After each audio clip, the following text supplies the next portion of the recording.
would like to invite all attendees to take your seats, please, and to the ladies in the front door. Please, we would like you to invite the colleagues to enter the place. We are about to continue to resume.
Bueno, pues vamos a comenzar. We shall begin this panel for the afternoon.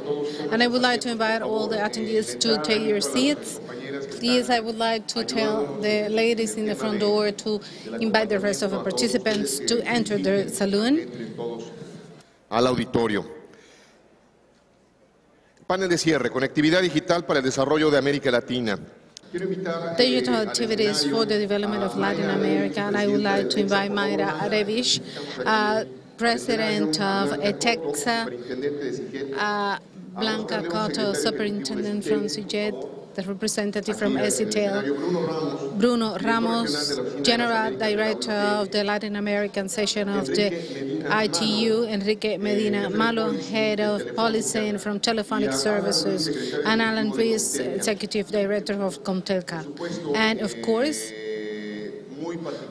particularly would like to invite the moderator of this afternoon panel, Sebastián Cabello, General Director for Latin America of GSMA. Please take your seats.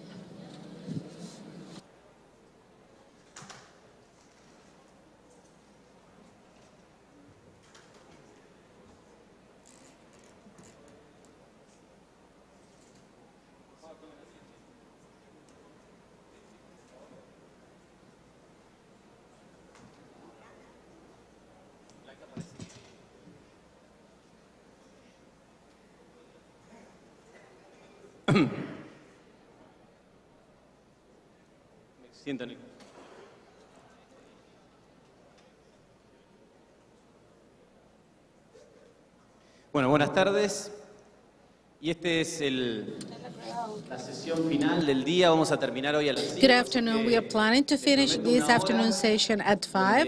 So I promise to have one working hour where this team of relevant personalities representing industries, representing regulators, might deal with the conclusions of what we have been able to witness during these 3 days of the event. On Monday with the ITU meeting, yesterday with the plenary session having 2 parallel sessions dealing with the topics we are planning to debate during regarding Latin American issues. I would like, first of all, to thank ETEXA and to thank Ministry of Communications from Cuba for organizing this meeting and for accompanying us and for contributing with a perspective that sometimes we are not aware of, since we do not properly consider the situation we have in the region. We have been dealing with issues related to the governance in the Internet, which has been important in all the debates and the challenges we have ahead on how to have a world infrastructure to accompany all this digital informatization or informatics varieties we are planning to have. It means to have great investments done, and it's important to say we have sectors from the company which are the ones having some specific cases to be able to develop this infrastructure. We also have the organizations of the sector, the ones creating the conditions so we can have public policies to generate the incentives and also to have an infrastructure that enables us to have the services demanded by the customers, and also to have in our companies the possibility to have digitalization and increase quality. So we're planning to have the panel with some exchange about these views I have mentioned. I would like to start first with Bruno Ramos' speech, who has a global idea about the ITU, which are the peculiarities of the Latin American agenda. ITU has been in charge of sustainable development goals. They represent the United Nations dealing with this agenda, and which are the peculiarities of Latin America compared to the rest of the world on what they do for the regional agenda. Thank you very much, and good afternoon, everyone. It's a great pleasure to be here again with you. All in all, Latin America and the Caribbean as well, I mean our region, in the region we have some social differences and economic differences. So these disparities will have some impact in the implementation of the Sustainable Development Goals. So speaking about intelligent cities, water treatment, issues related to health, all those aspects have to be worked on very hard. So in general, it is, for me, a situation we still have a very reduced infrastructure. So this is a work we have to include in the agenda, to work to verify which are the best practices of ours in terms of the use of the existing infrastructures and technologies for better given the possibility to enhance our networks. But we also have strong points in Latin America and the Caribbean, and we have many, many ideas. Innovation is one of the issues inside ourselves. So, all in all, we were to work on this aspect.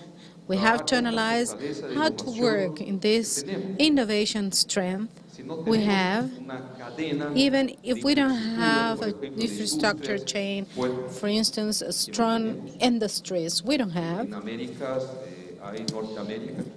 In North America, they have this possibility, but in Latin America and the Caribbean, we have agriculture, for instance, but in issues related to infrastructures, we are not so properly developed. So we have to work in terms of finding solutions for these innovation possibilities to find solutions. Do you think, Bruno, there is enough awareness about these sustainable development goals and the importance of sustainability in the companies and in the governments? Or do you think we still have to work harder on doing education? Speaking about the position of the governments, there is development. Our countries in Latin America and the Caribbean, there is a task force which is very close to the public, I mean, in the strategic position.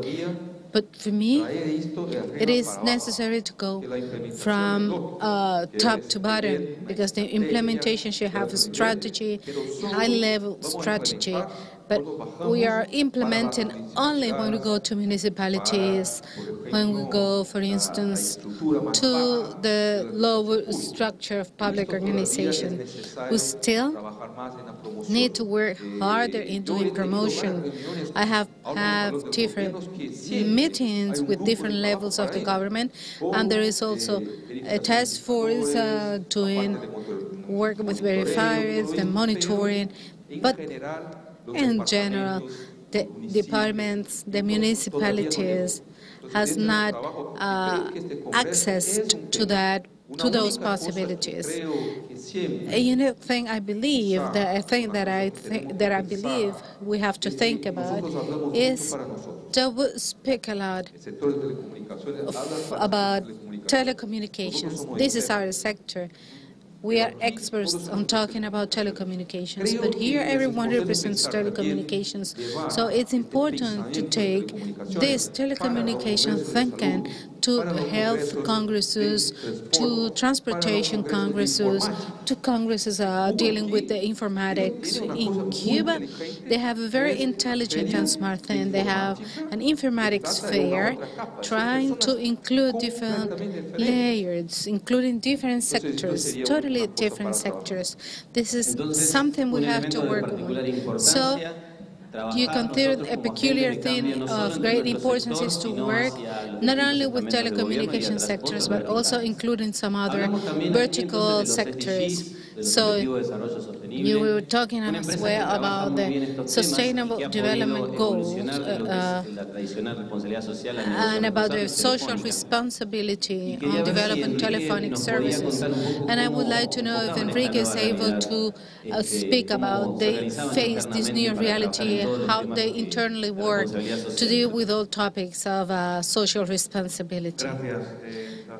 Thank you very much, Sebastián, and I would like to extend my appreciations to the rest of the organizers. In telephonic services, we support the achievement of SDGs on one side because of our commitment with the society, and in countries we cooperate with, and on the other hand, because it's also good for our business. Today, shareholders and investors would like to have different kind of companies with sustainable development of the companies, of the societies they work in.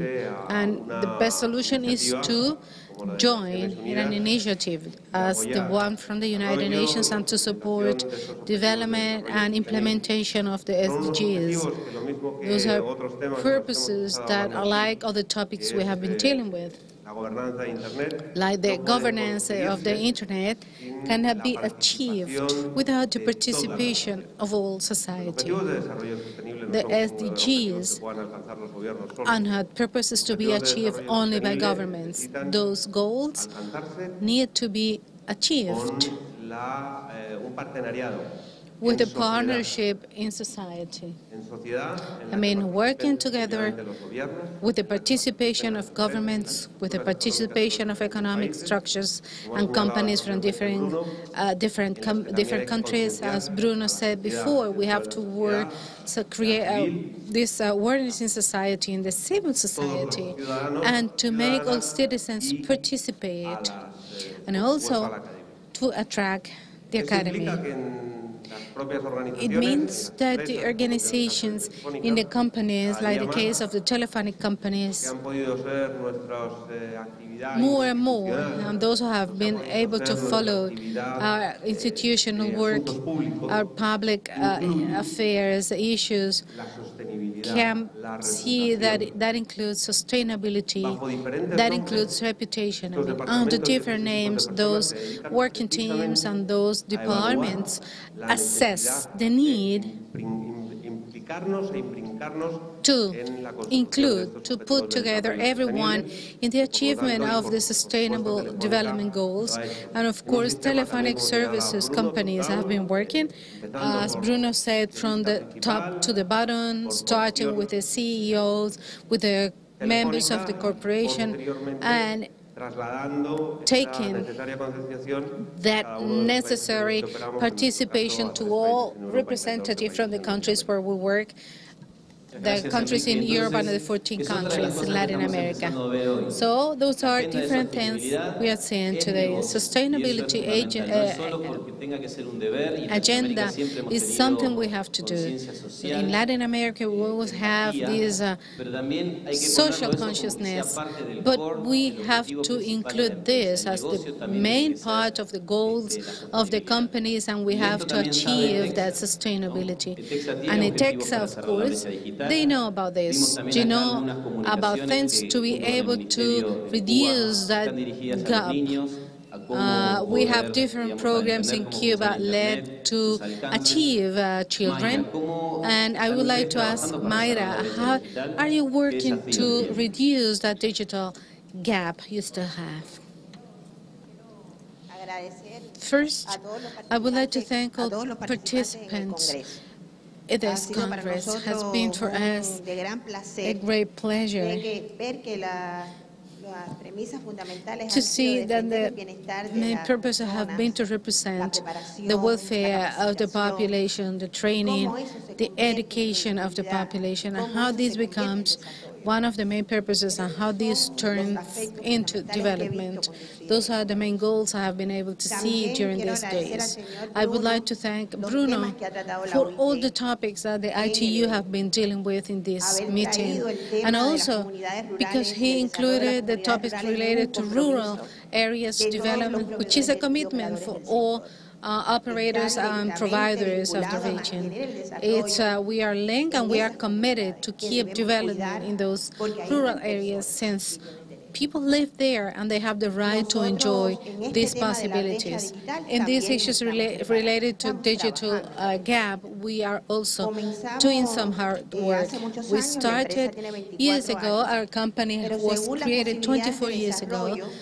And according to the development projects, in the year 2015, since the year 2015, we have intentionally been working in the commitment to be able to develop the digitalization of society, where we are all participating. We say all because those participating in the Cuban workshop, we were able to see how the commitment of the access of the infrastructure in Cuba is not only on us as tour operators, but also as responsibles for the ministries that respond to the policies of the government and to the intention to digitalize the society that started in the year 2017. But before that, we have been working in this since 2015, when we developed the first workshop related to digitalization of society, led by or chaired by the present president of the country, Díaz-Canel.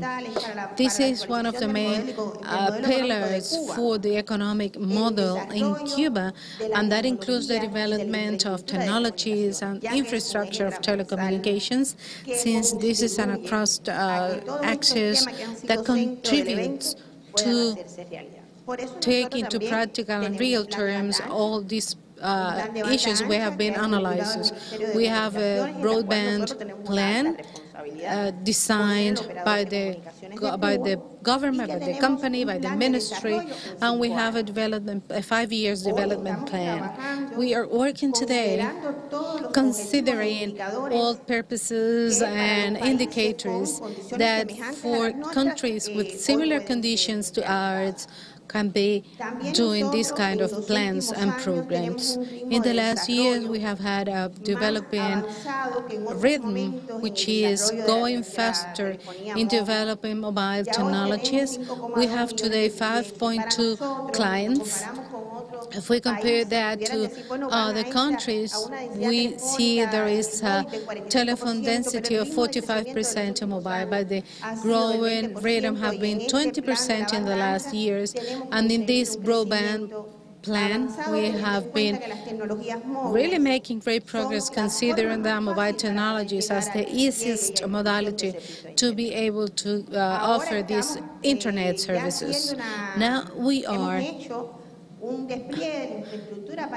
We have been deploying different possibilities to take the internet services to the Wi-Fi area spots in a expedited manner, and I believe we have done that in most regions of the country. We have Wi-Fi spots in capital cities, in municipalities, in territories, in communities, and we have also made a deployment of the mobile services. So we give the possibility to Cubans to access from mobiles to the internet. Cubans have a lot of expectations in these regards. We were talking about two main indicators and purposes, sustainable goals. And I felt happy when Bruno spoke about health and education, considering those are two of the main achievements of our revolution. We have been working for all these years to keep those indicators of sustainable development and also education, and you were able to see that in the panel. Higher education in Cuba have included among their main purposes the development of infrastructures to better prepare students and people from the academy, and those are the ones who will be our professionals contributing with the development of new technologies. Health is one of the main conquests of our revolution, and also public health is one of the ministries have made greatest progresses in developing telecommunications. We recently developed Health for All meeting in Cuba, and we dealt with telecommunications infrastructure so we can reach more persons in issues related to health. We are also working in take internet to homes because we even have an advantage. We should reach to rural areas, and this enables us to take these digital services to remote areas. In the cities, we have a complementary data infrastructure.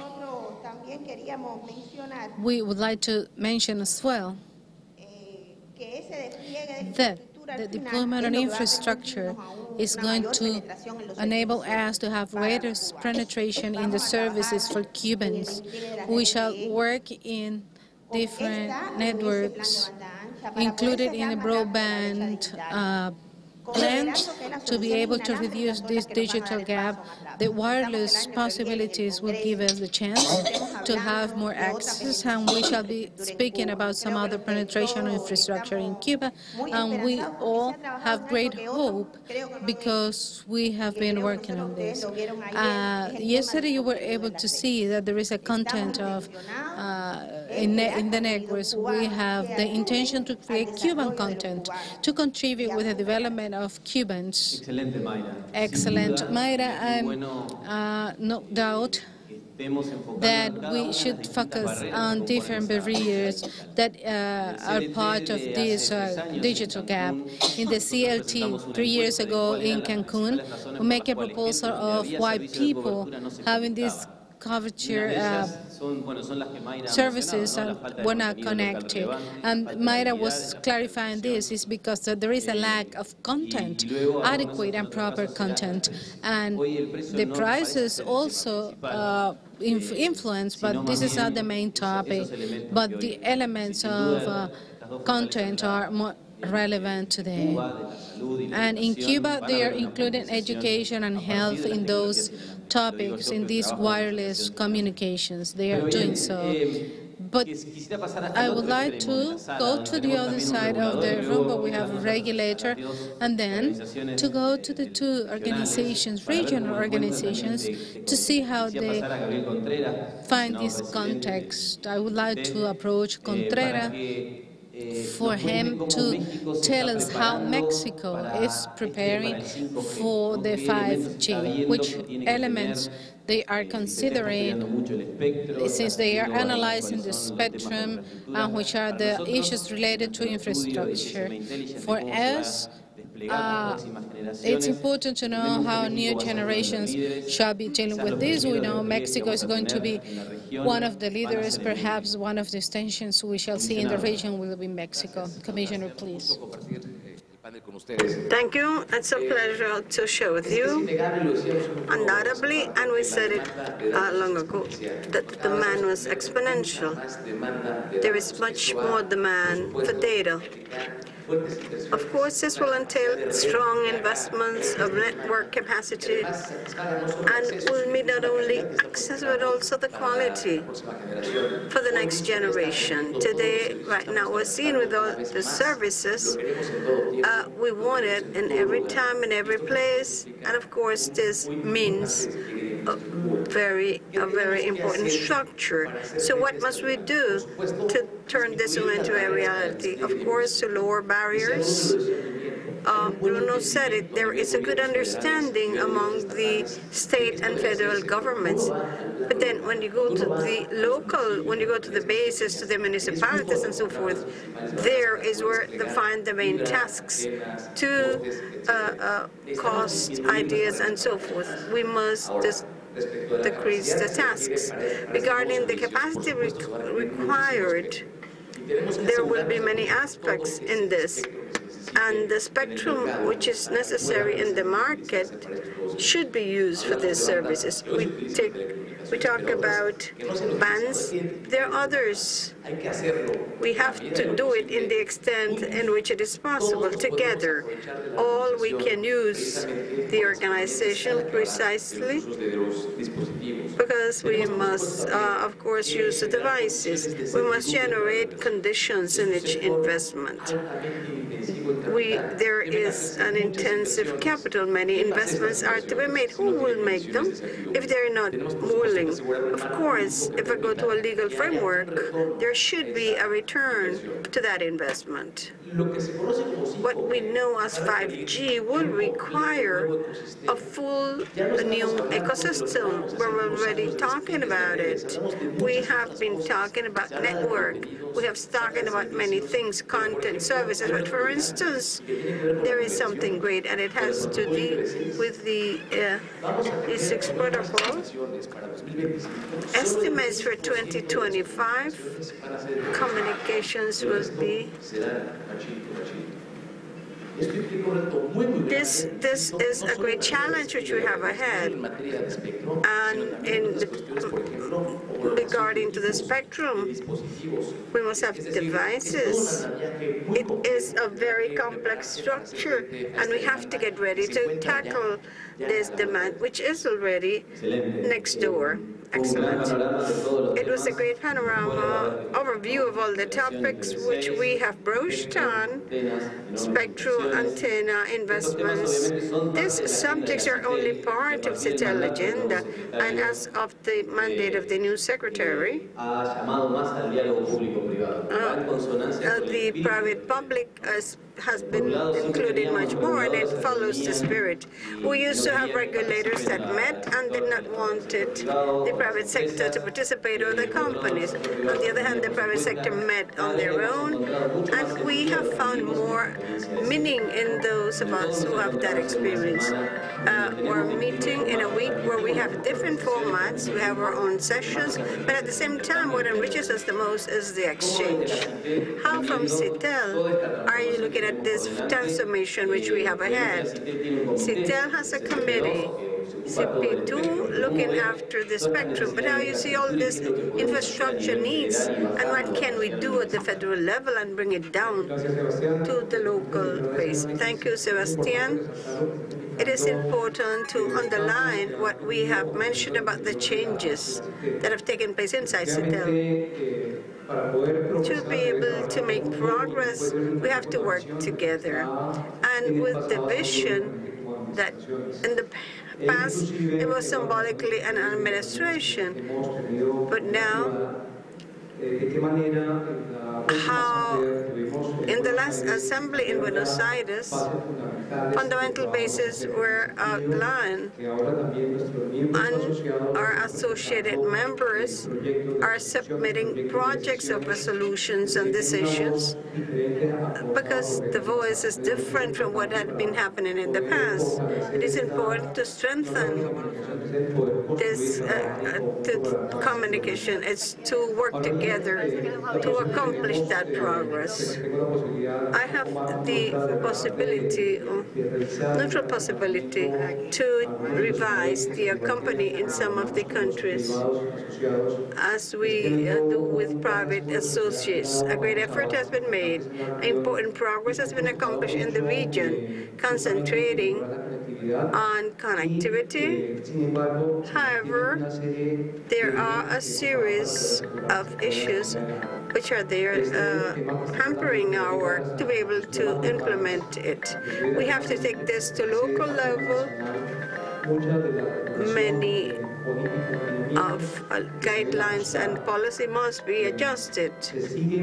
We continue to maintain many conditions as though the communications were luxury services, despite the fact that at the UN and OAS, between the Constitution, this is seen as an essential service, and it's being preserved, and essential conditions have been taken. It is required to really meet the reality which is happening and not making assumptions. In the past weeks, we have been thinking in the countries to maintain the obsolete technologies. There are populations where there are 10, 15 countries connected, yet still the conditions must be adjusted locally to be able to address the resources in those directions to cope with the need we have. And also, as part regarding the rural broadband, there is a need to modify, to change those conditions which we're having. And if it doesn't work, it's not good, okay, it's the same what was seen in the sectors of properties. There is no facility, no payment capacity of customers. There is uncertainty. Many conditions that make necessary to think on those modifications. We're working together with the OIT and conclusions of ECLA to be able to introduce changes for the countries.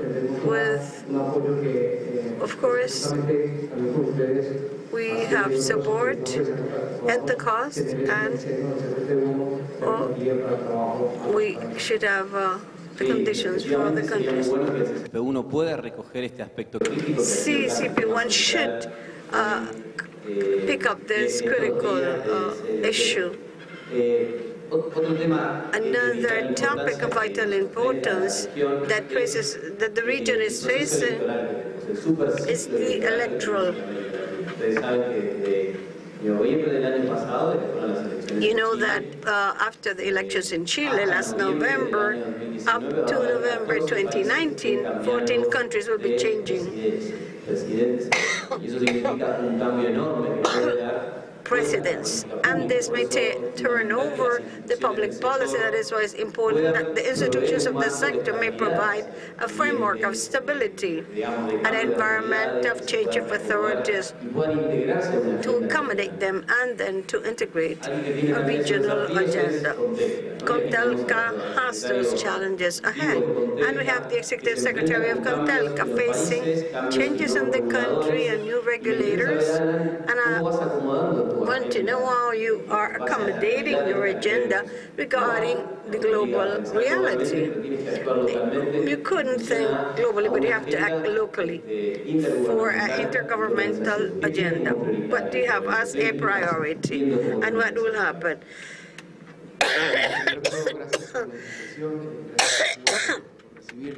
Thank you for the invitation. Thank you for receiving us.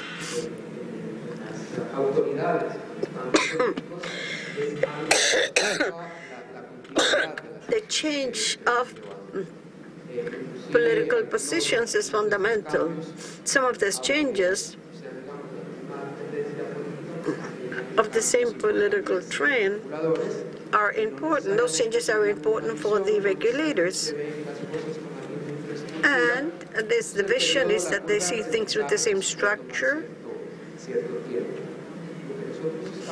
What we are trying to do that has been successful is that they have been long-term conditions.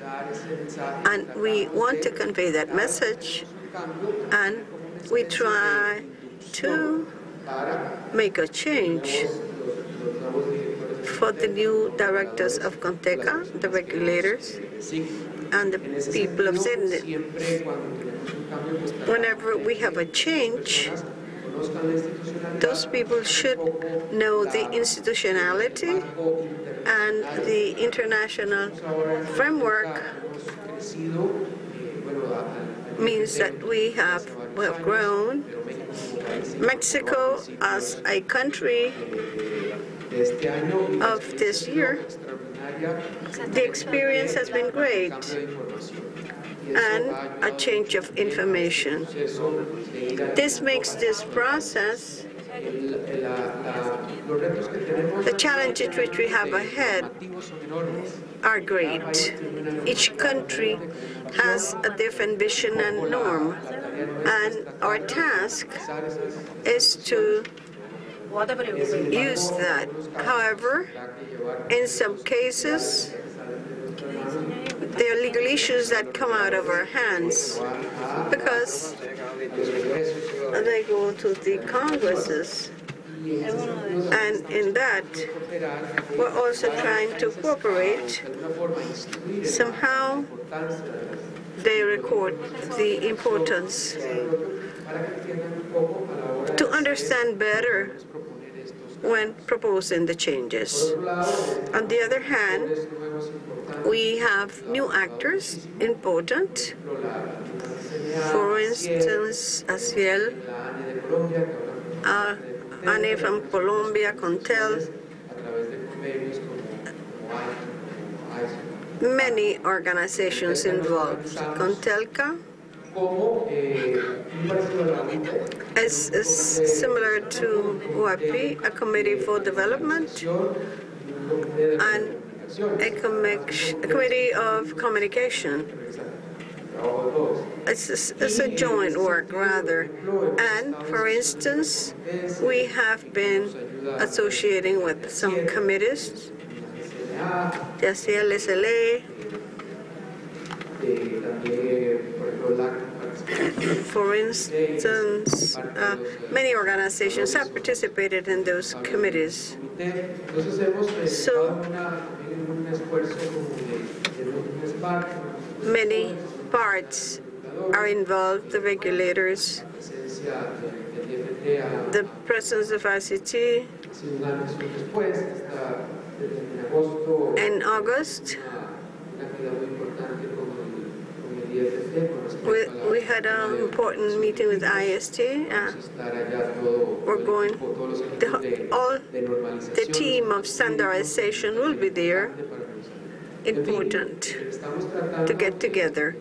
So we're trying to unite the region to use the experiences, and we work with topics of spectrum, and we have held great workshops for it's an experience, and we have an important project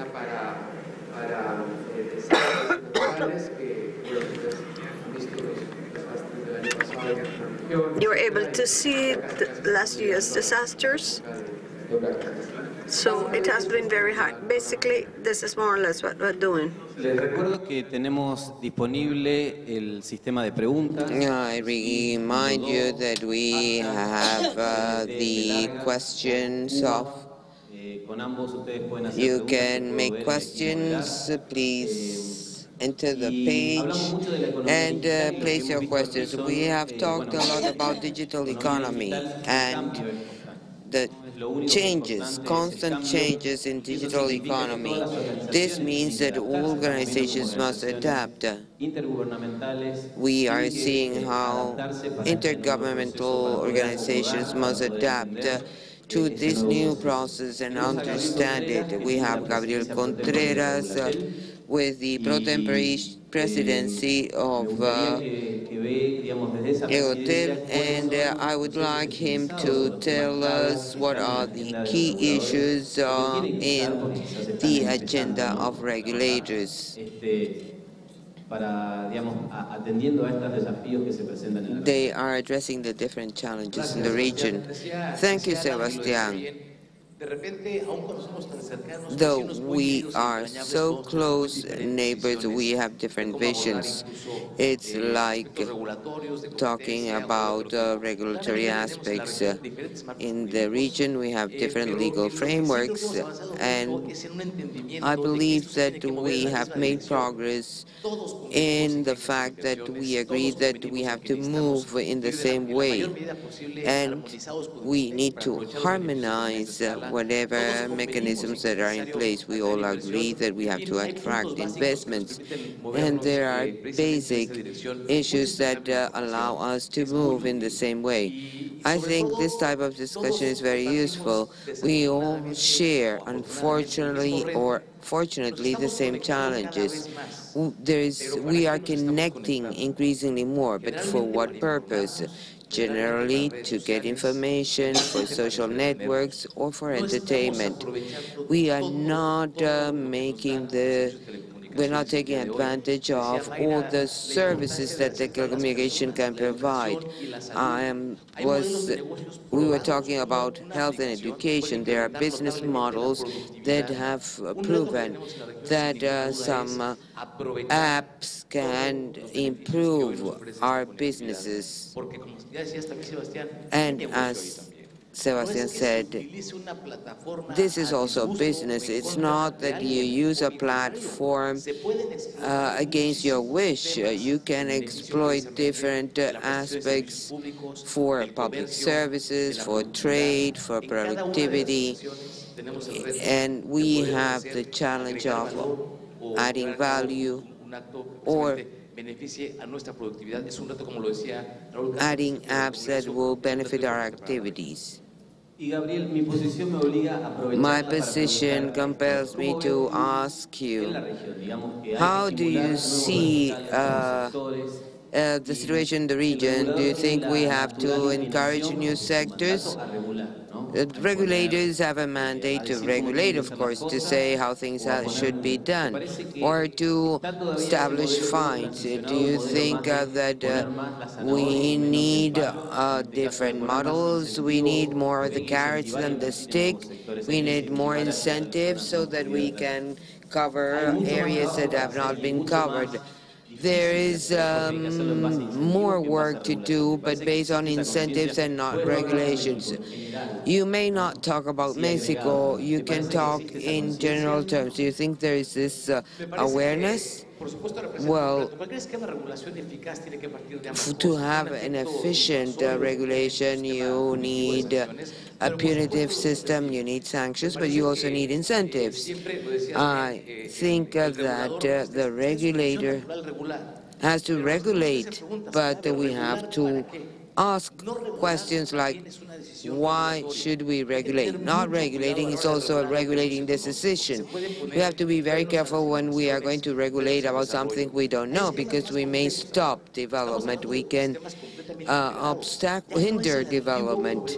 We are not talking about the operator, the old operator that had to bring something to your home. Now the provider can have apps, can have different programs that can be offered, and we have to analyze all this very carefully so that we don't hinder development. So now I come to this side. Enrique, do you feel that the industry today has the adequate incentives? What are the main challenges you are facing in terms of investment and growth? Well, I think we don't have the adequate incentives from the point of view of regulations. We have talked about sustainability, but I have not heard in any of the sessions nothing about sustainability of the manufacturers, of those who build the infrastructures. There is very little concern about this. Regulators, well, there is a concern about regulation. That's very good. A decision of not regulating is also a regulatory decision, but we don't see this very much, unfortunately. We were talking about the telecommunication concept, which belonged to the past. Today, we have a competitive scenario in this sector that has changed completely. I've heard in almost all panels about talking about investment in a sector that has been established on the basis of the private sector. So this means that investment means return on investment, and that is a legitimate aspiration. Now, what is true is that regulation, as our president mentioned at the last board meeting, is hindering or it is damaging those who are in charge of developing infrastructures. I hear people talking about the right of everybody to internet and the right of everybody to water. I think it is a legitimate aspiration, and it's a source of joy for the industry that people have so many expectations and that people want this as a right, that what we provide people believe is a right, but it's true that incentives are not enough. Regulation in this sector is still based on the concept that the best thing is to have more and more operators and less cost or prices. That is a very legitimate aspiration, and we cannot deny it, but it is in contradiction with sustainability, and this has been evidenced. Truth is that investment happens because incomes are decreasing,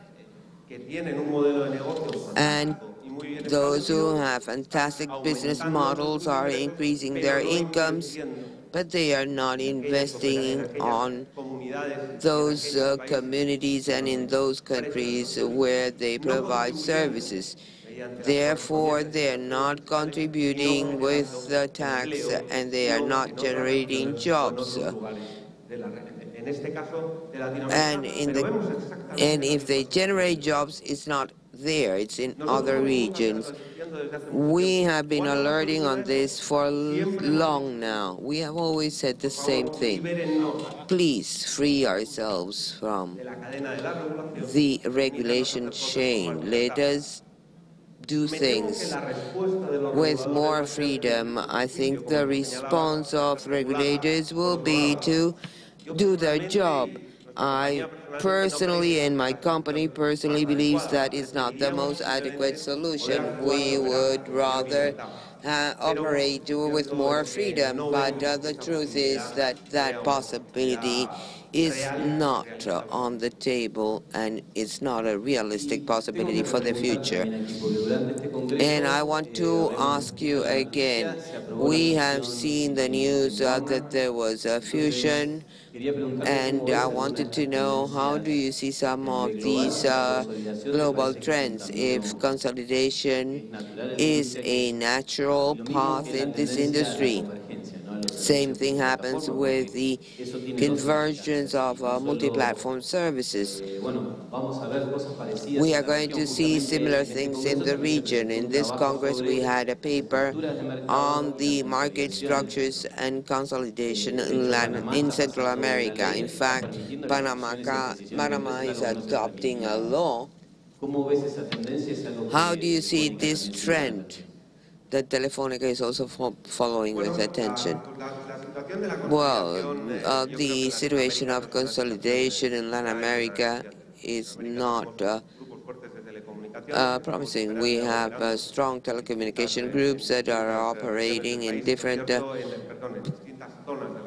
areas of the region, and we have not seen that situation. But that is because the consolidation was established in the past, and not because there was a more flexible system, but because it was thought it was better for consumers and for the region to have strong or sound operators. And I think that has been quite correct. And if we analyze the number of operators in Latin America and the level of competition in Latin America and the level of telecommunication infrastructures or the digital world infrastructures compared to others, like, for example, in transportation, water supply, or sanitation, or even ports and airports, so we are very, very more developed in terms of quality, as shown by statistics of the World Economic Forum. Therefore, we should feel happy about that, because there has been good harmonization as to strong operators investing and operating in the region, together with the national operators that, by the way, continue to increase competition in the countries where they operate. And we, a group like Telefónica, well, we know how to play this, but what I want to say is that the conditions are there should be equal opportunities for everybody.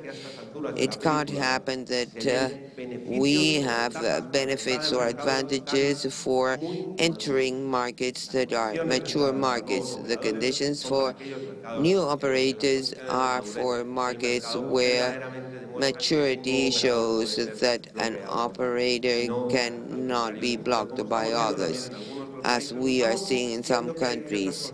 There are certain considerations by some regulators in the countries. That is why we are always discussing this. We believe competition is good. The number is not important, but the conditions must be equal for everybody. Thank you, Enrique. Undoubtedly, this is one of the challenges, market structures, in a convergent context where we have new actors with a legacy of regulations and have been good students, as Enrique said, and they provide best services and have better structures than other operators in the region, and that's why they deserve a special treatment. Now, Daniel Vargas has a question on one of the topics addressed today. What regulatory measures can be implemented to favor public and private alliances to attain the SDGs? I think this question is a relevant question for Bruno and for intergovernmental organizations present here, because you are trying to promote these types of alliances. I want you to tell me what is happening in the reality.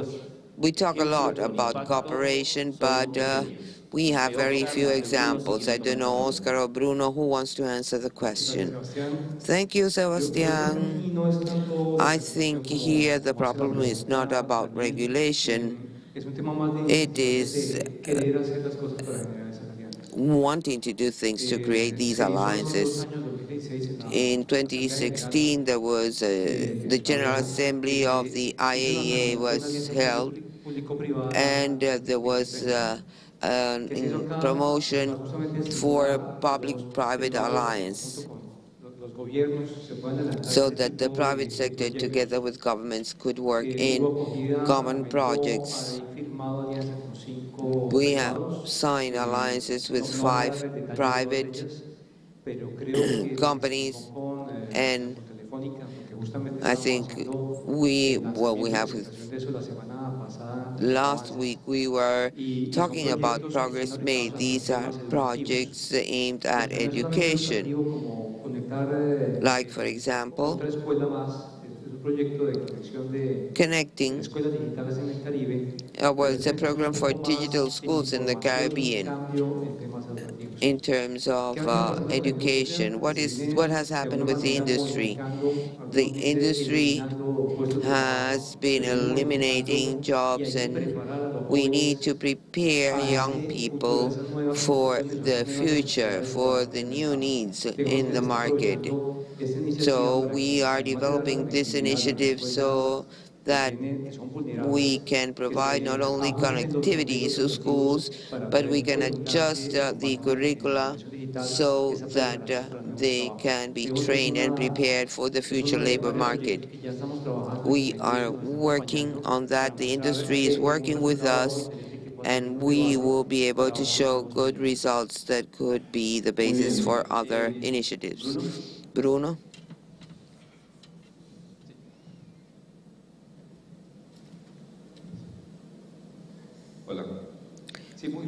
Very, very quickly. I think we need to have common goals. If we don't have common goals, we can't have alliances. There is a direct relationship, and I also think that we always have a different discourse between the governments and the private sector. And if we continue with this discourse, we will have no alliances. The question here is that we very close, but the discourse is different. I think an agenda like the SDGs agenda could be a means for alliance, because the state has a lot of capacity and has a real money. The state has money and the capacity to buy or put in place new technologies. The problem is to have more or less the same discourse. I wanted to comment on what Gabriel mentioned. I always learn a lot with Gabriel. I wanted to talk about the content. I think content can be another area where the discourse of the public and private sector can come closer, because the government is very much interested in creating local content, because that is important for culture. If we don't work on this, we are going to lose our culture.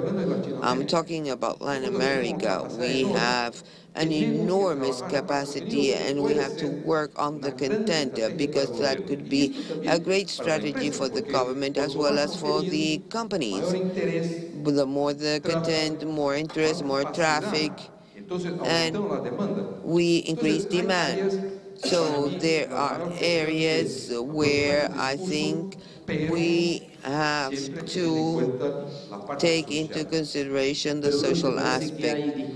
But do you think there is difference between the discourse of the government and of the private sector? Yes, there is a lot of difference. Even here, we talk about reducing rates, that we have to be transparent, and regulators want to regulate. And if it were me being a regulator, regulators don't want to regulate. Regulators want a social building, if that is, or benefit, sorry, if that is regulating, okay. there is a regulator here that can say, there is a regulator here, but to close my comments, I think the discourse of the public sector and of the private sector are different. Going back to my position as part of the United Nations, we have an agenda. But you asked me if the SDGs are in the agenda of everybody. I think no, because here when we talk and talk and talk about a common agenda, that could be a normal discourse between the two sides, there's nothing. I think, and sorry, Bruno, we do have a common agenda. We know what is digital divide. We know about governance. We know about cooperation between the public and private sector. We may have differences as to the way we do things. That is why I was asking Gabriel if we should have more carrots than sticks, and what is the correct combination of carrots and sticks. Alan is asking for the floor, but I like this because it's getting interesting. Basically, going back to the question about the alliance between the public and private sector. In Costa Rica last year, we had the Ministerial Summit of Tuxpan, number 17. Basically, this is for the Mesoamerican project that goes from Mexico up to Colombia. And the declaration of the summit called my attention because I remember well the public-private association was mentioned many, many times in terms of empowering telecommunications to activate the network that we have in Mesoamerica to reduce the digital divide. Based on this, we have aimed the different actions in Contelca to be based not only on the SDGs, but also on the goals that we mentioned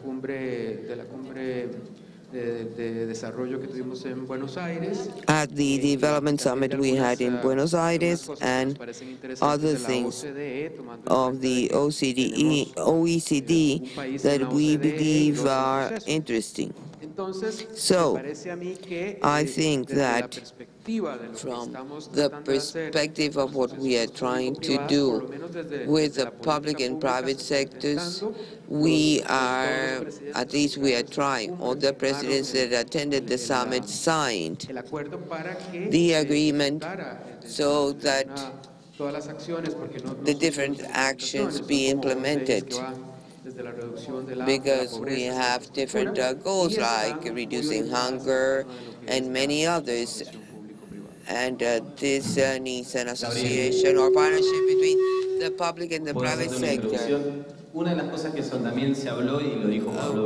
the things that was mentioned at the inaugural session was the fact that this common agenda, the SDGs that we have discussed in many events, should be state policies and not government policies. In Mexico, there will be a change of government. A new party will take power, and being an autonomous body, we will be the guarantor of this state policy. And this is to answer the question and the problem we are facing in the region. No, we can't hear. We can't hear.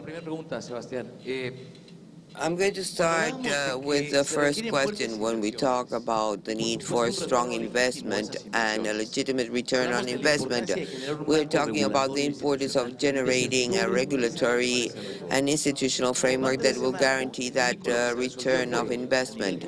So what we decided in Mexico was to create an autonomous body made up by commissioners, and they are appointed gradually. This will create certainty and goes beyond the changes in terms of the national government. The purpose to this reduces the risk when you make an investment. Now, talking about alliances, in essence, if we look at the fund, we want the same. If we want to have a happy client, you want to reach the remotest area where you can get more climates. The regulator wants the same thing. It depends on the different markets and the maturity level, depending on the country. Operators are different. The size and scale of operators are different, and I believe that a solution that is justified at a given moment and in a given market is not justified in another moment and in another market. I would like to give you an example. We have talked about mobile quality guidelines. How will the state intervene to guarantee this quality?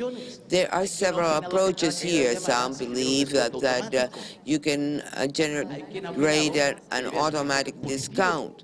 Others believe it should be punitive. Sebastian talked about this. The model we adopted is the approach of reducing information asymmetry and empowering the users. We want the users the ones to decide with which operator they want to be.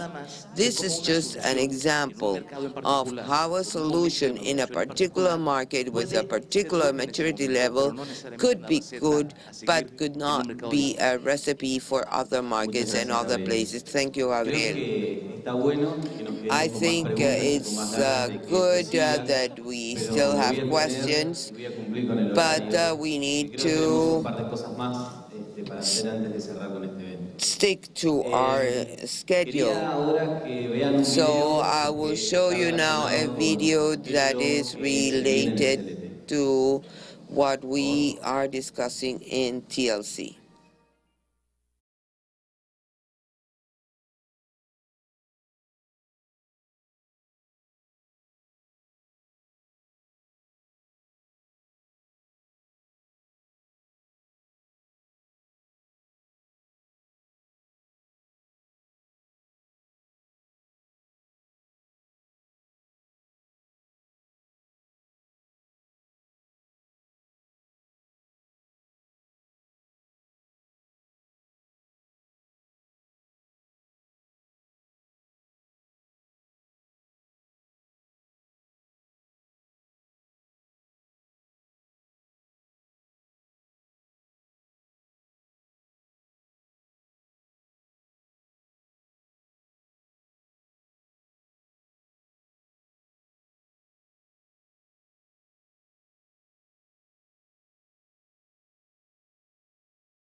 Y quería entonces invitar al secretario TIC de Argentina. So I wanted to invite the ICT Secretary of Argentina to tell us what is coming on that area. Well, good afternoon. After 6 events in the Caribbean region, some of the organizers of this one decided to change from to another climate. And even though you know that Argentina is a very large country, south to north, we have different kinds of climate. In June and July, which is when this event is held, commonly the climate is either cold or cool.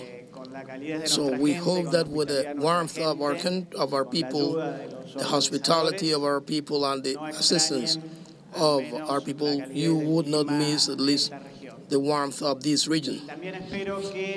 And I also hope, and I am certain, that you will maintain the same climate of these events, where we have an environment of respect and a lot of debates and opinions are shared, experiences are shared,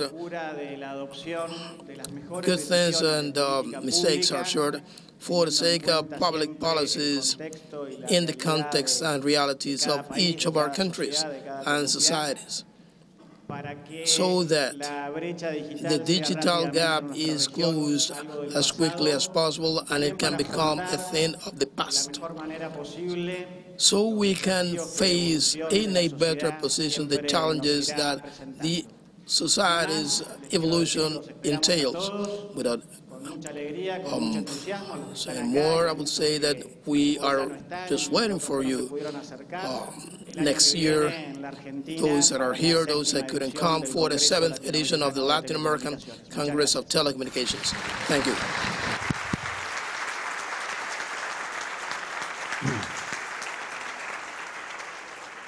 And for those that work on CLT and build it, we are proud of this idea that started more than 6 editions away in Panama, can continue to prosper and foster the dialogue that we had this week. And we still carry on. It's good that you can know what is going to happen tomorrow. Tomorrow we start with a CPR at the early in the week. At the opening speech, we have the academia, the regulators, the international organizations, the development banks, and it's indeed we're very proud of having the arch of the digital ecosystem, trying to get people together, trying to have a discussion and a common goal for the region. That will result in benefits for the users and political as well. We are proud of this. On behalf of Pablo Bello and the staff, we want to thank all the team that have been working in the conduction of this CLT, but especially, and I would like to invite Gastonia and Bernabet, who are key parts of this, to thank our host, the people from Etexa who have been so active in organizing this event. So you have the people and you can name them. Hello, good afternoon. We would like to thank especially the ministry that made this possible and the Etexa team that worked with us for a lot of time, and we want to congratulate them for their professionalism and commitment with this event. So that's why we would like to call Rodolfo Iglesias, José Ignacio Guerrero, Luis Manuel Díaz Naranjo, Jorge Ferreira, Claudia González, a team that was the one we worked with closer.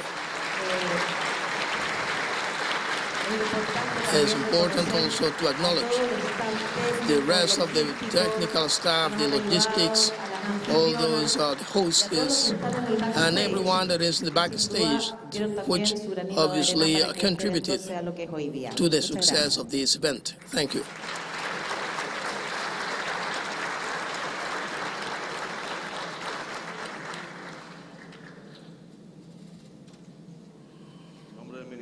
On behalf of the Ministry of Communications and Etexa in particular, it was a pleasure to have you here. We'll continue to have you here this week, and you can be certain that many Cubans have worked for this to be possible. Thank you.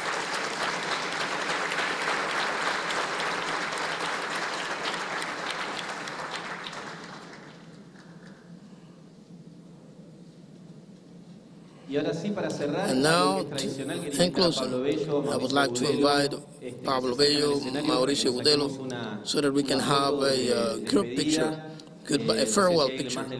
I don't know if there is anyone, the Deputy Minister of the Cuban Ministry of Communications, so that we can have the farewell picture and go to this third cocktail of the week to keep up with the rhythm, an even level of alcohol every single day. Because this continues, this goes on, and we have the CPR, we have the CCT seminar, CAF seminar, a CET seminar, many seminars, and the activities will continue, and a CONTELCA meeting and some private meetings. Any notice to be given still? Jorge Fernando, please. Perdomo. ¿Tener unas palabras?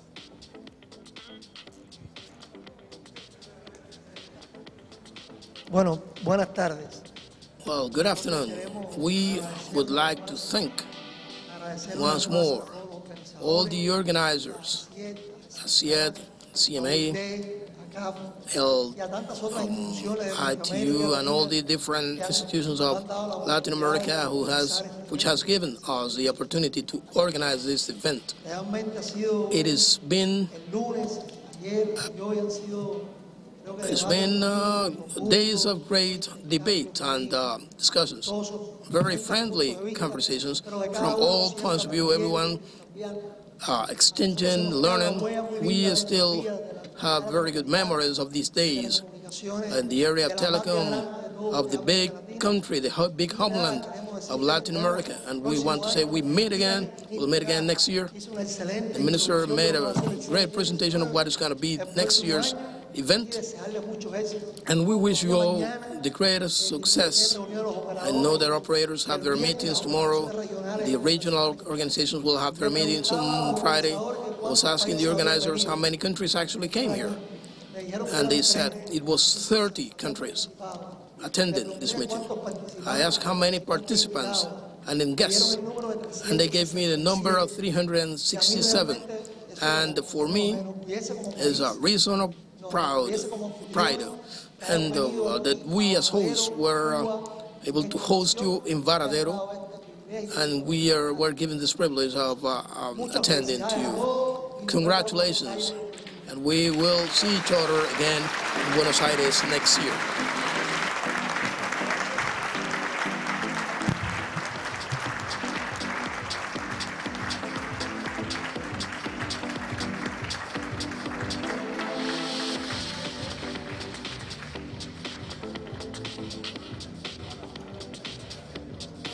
Bueno, pero eso no acaba. El cóctel So the cocktail is going down the stairs of the main lobby. You have like 15 minutes to get ready to be there.